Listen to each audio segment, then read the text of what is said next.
Fade in.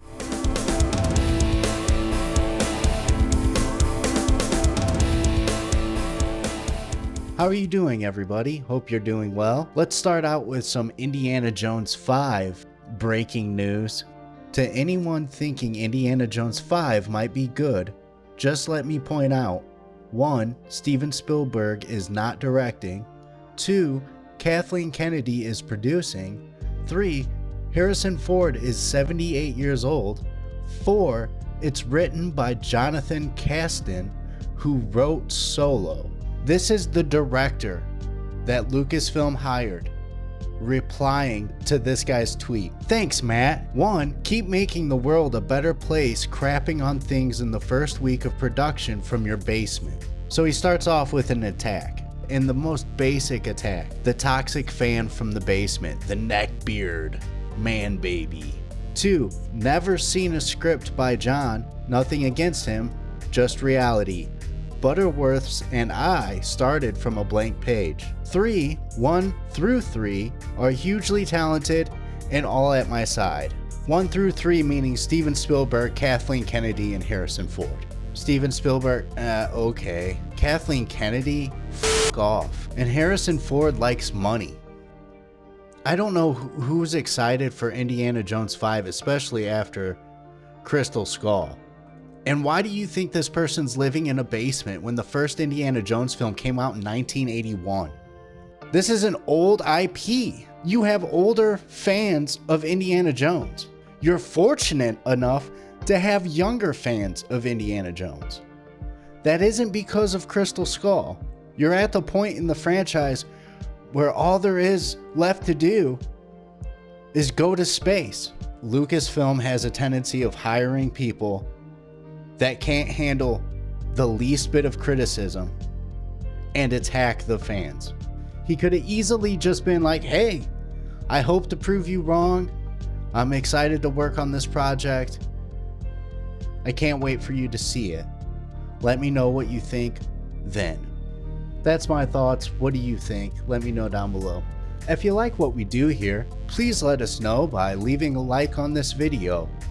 If you're not yet subscribed, we hope we earn that subscription today. Feel free to comment on any or all topics talked about here today.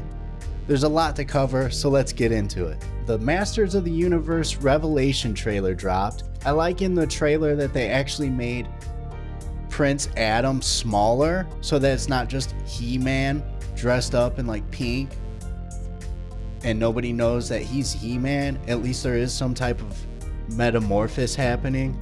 If you haven't seen the trailer actually got me hyped, and it's even doing well on YouTube.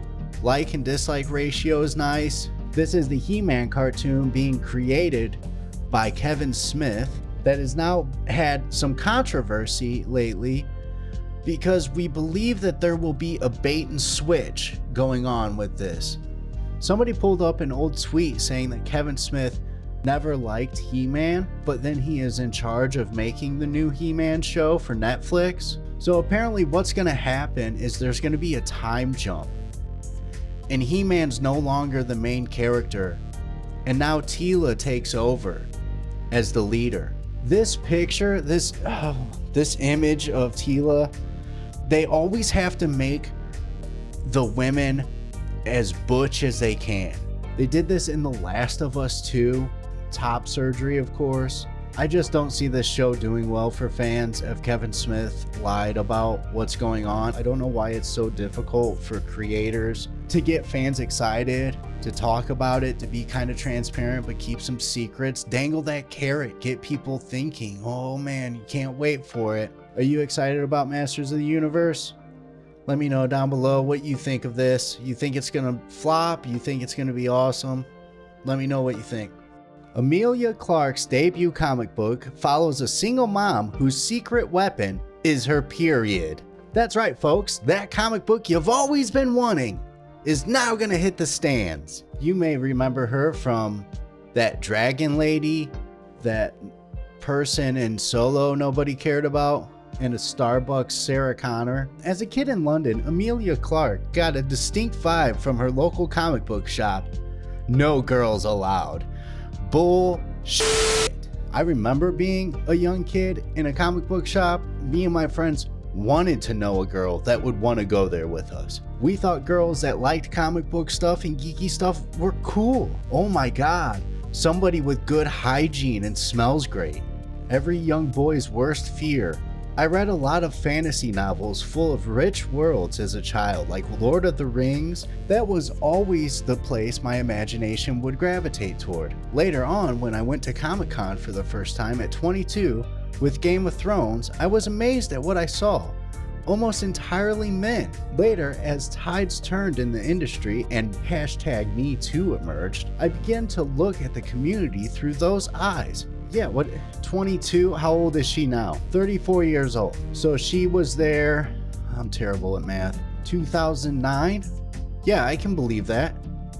When did the first Iron Man movie come out? What was it? 2008. So yeah, the Marvel Universe wasn't even in full effect yet.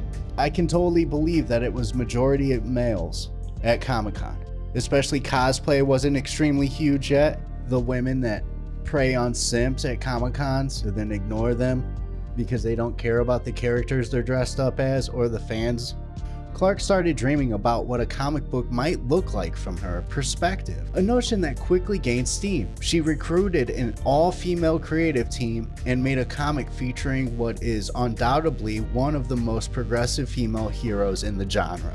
In doing my research, I found that 16% of comic book creators are female, according to a 2019 study, and only 30% of comic book characters are women. On the other hand, roughly half of the comic book buyers are female. Something did not sit right with me in that exchange.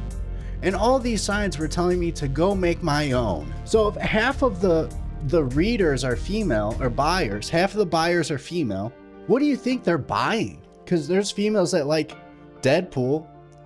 There's females that enjoy Beast. Believe it or not, there's some girls that be crushing on Beast. Guarantee some girls are buying some manga. She's a single mom that's got to get her shit done. This was born from the idea that single mothers are superheroes.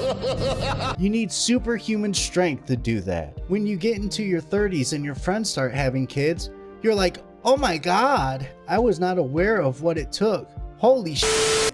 The bloating, the hair growth, the mood swings, the acne, all of it. We hate that when it happens, speaking for myself and everyone I've ever met who has had a period.